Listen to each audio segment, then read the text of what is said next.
Welcome to County Portal, your simple source for local government services and public records. Let's get started.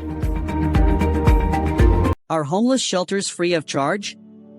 This is a question many people have, and the answer isn't a simple yes or no. For the most part, emergency shelters are free. These are the places that provide a bed for the night, a warm meal, and a safe space away from the streets, especially during extreme weather. They are typically run by nonprofit organizations, faith-based groups, or city governments. Their funding comes from a mix of government grants, like those from the Department of Housing and Urban Development, and private donations from people in the community. The entire mission of these emergency shelters is to provide immediate, life-saving help, and charging a fee would be a barrier to that mission. You can't ask someone in a crisis to pay for a cot to sleep on. However, the story changes when we look beyond immediate, emergency situations. Some facilities, particularly transitional housing or longer-term programs, might charge a modest fee. These aren't just overnight shelters, they are programs designed to help people get back on their feet over a period of several months or even a year.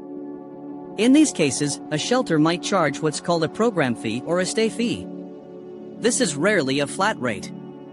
Instead, it's usually calculated as a small percentage of a resident's income, often around 30%, if they have a job or receive disability or other benefits. The reasons for this are twofold. First, it helps the shelter cover its significant operational costs for things like utilities, food, and staffing, as funding is often very tight. Second, it's intended to help residents learn budgeting skills and prepare for the financial responsibilities of paying rent once they move into their own housing. It creates a sense of accountability and investment in their own journey forward.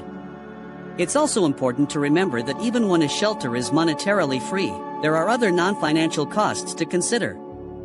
Staying in a shelter often means giving up a great deal of personal freedom and privacy. There are strict rules, like curfews, mandatory chores, and required attendance at case management meetings. You're living in a communal space with many other people, which can be stressful and sometimes feel unsafe. The biggest cost of all can be the lack of availability. In many cities, there simply aren't enough beds, and people get turned away or put on long waiting lists. So, to sum it up, if you're talking about a basic, overnight emergency shelter, it is almost always free. If you're talking about a more structured, long-term transitional program, there might be a small, income-based fee involved. The best way to know for sure is to call a specific shelter or your local 211 service and ask about their policies directly. Thank you so much for watching and for taking the time to understand this complex issue. If you found this information helpful, please hit the like button and subscribe to